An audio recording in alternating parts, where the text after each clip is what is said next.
चिड़िया और मुर्गा की कहानी बहुत समय पहले की बात है। एक छोटे से गांव में टुनटुनी नामक एक चिड़िया रहती थी। वह बहुत ही मिलनसार और खुशमिजाज थी। वह हमेशा गांव के सभी पशुओं और पक्षियों के साथ खुश रहती थी और सभी के साथ मिलकर खेलती थी। एक दिन टुनटुनी ने गांव में एक मुर्गा देखा। मुर्गा बहुत ही अकड़क और घमंडी था। वह अपनी खूबसूरत पंखों को दिखाता और अपनी खुदरा आवाज से गांव में हंसता हंसाता घूमता था। टुनटुनी ने मुर्गा की तरह आकड़ने की कोशिश की, लेकिन मुर्गा ने उसे नजर भी नहीं दी। वह बस अपने आप में खो गया था और खुद को बहुत ही श्रेष्ठ मानता था। एक दिन गांव में एक आपातकाल आ गया और सब पक्षियों से कहा गया कि वे गांव की सुरक्षा के लिए जुट जाएं। मुर्गा ने फिर अपनी बड़ी आवाज से घूसे और कहा कि वह एकलव्य पक्षी है और वही सबकी सुरक्षा कर सकता है। लेकिन जब आपातकाल आया तो मुर्गा के सारे आकलन बेकार हो गए। वह उसे संभालने में असमर्थ था। इसके बावजूद टुनटुनी चिड़िया ने उसकी मदद की और सबकी सुरक्षा की।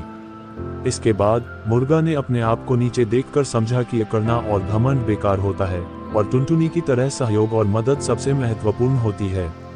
इसके बाद वह गांव के सभी पशुओं और पक्षियों के साथ मिलकर खुश रहने लगा और सबके साथ एक अच्छा दोस्त बन गया। इस कहानी से हमें ये सीखने को मिलता है कि आकड़ना और घमंड किसी को भी नुकसान पहुंचा सकता है, जबकि सहयोग और मदद हमें सबसे महत्वपूर्ण है। चिड़िया की संतरा और कालू कौवा की कहानी। एक समय की बात है, एक छोटी सी चिड़िया एक संतरा पेड़ पर बस जाती है और वहाँ के सुंदर मीठे संतरे खाने लगती है। वो बहुत खुश रहती है और अपनी सुखद जिंदगी जीती है। एक दिन कालू कौवा ये सब देख लेता है और वह भी संतरे खाने की इच्छा रखता है। वह चिड़िया के पास आता है और कहता है, चिड़िया, तुम मुझे एक संतरा दे दो, मैं तुम्हारी मदद करूंगा।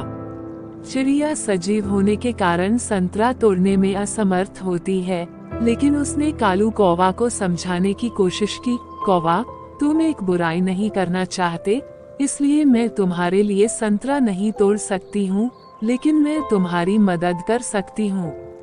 तुम भी मेरे साथ बैठकर बात कर सकते हो और हम एक साथ संतरे खा सकते हैं। कालू कौवा ने चिड़िया की सलाह मान ली और वे एक साथ संतरे खाने लगे। उनकी दोस्ती बढ़ती गई और वे खुश रहने लगे। इस कहानी से हमें ये सीखने को मिलता है कि सहयोग और मित्रता हमारी जिंदगी में सुख शांति लेकर आती है।